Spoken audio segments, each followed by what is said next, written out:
PSC റാങ്കിൽ പട്ടിക നോക്കുകുത്തിയാക്കി മന്ത്രിസഭാ തീരുമാനപ്രകാരം നിയമനം നേടിയവർക്ക് കോടതിയിൽ വീണ്ടും തിരിച്ചടി.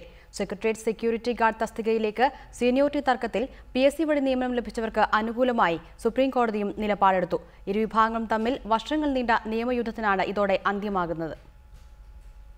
സെക്രട്ടേറിയറ്റിലെ സെക്യൂരിറ്റി ഗാർഡ് തസ്തികയിലേക്ക് 59 വേക്കൻസികൾ നിലവിലിരിക്കെ 2005 മാർച്ച് 31-നാണ് ആദ്യമായി PSC റാങ്ക് പട്ടിക പ്രസിദ്ധീകരിച്ചത്. എന്നാൽ ആ വർഷം ഏപ്രിൽ 8-ന് ദിവസവേതനക്കാരായ 27 പേരെ മന്ത്രിസഭാ തീരുമാനപ്രകാരം സർക്കാർ സ്ഥിരപ്പെടുത്തി. ബാക്കി ഒഴിവുകളിലേക്കാണ് PSC ലിസ്റ്റിൽ നിന്നുള്ളവർക്ക് നിയമനം ലഭിച്ചത്. റാങ്ക് പട്ടിക നിലവിലേക്ക് നടത്തിയ നിയമനമായതിനാൽ തങ്ങൾക്ക് സീനിയോറിറ്റി അനുവദിക്കണമെന്ന് PSC വഴി ജോലിയിൽ പ്രവേശിച്ചവർ അപേക്ഷിച്ചെങ്കിലും സർക്കാർ തള്ളിക്കളഞ്ഞു. തുടർന്ന് ഇതിൽ 6 പേർ ഹൈക്കോടതിയെ സമീപിക്കുകയും 2008-ൽ ഇവർക്ക് അനുകൂലമായി സിംഗിൾ ബെഞ്ച് വിധി പ്രസ്താവിക്കുകയും ചെയ്തു. ഇതിനെതിരെ മറുഭാഗം ഡിവിഷൻ ബെഞ്ചിനെ സമീപിച്ചെങ്കിലും അപ്പീൽ തള്ളുകയായിരുന്നു. തുടർന്ന് ഇവർ സുപ്രീം കോടതിയെ സമീപിച്ചു. എന്നാൽ കഴിഞ്ഞ ദിവസം സുപ്രീം കോടതിയും അപ്പീൽ തള്ളി.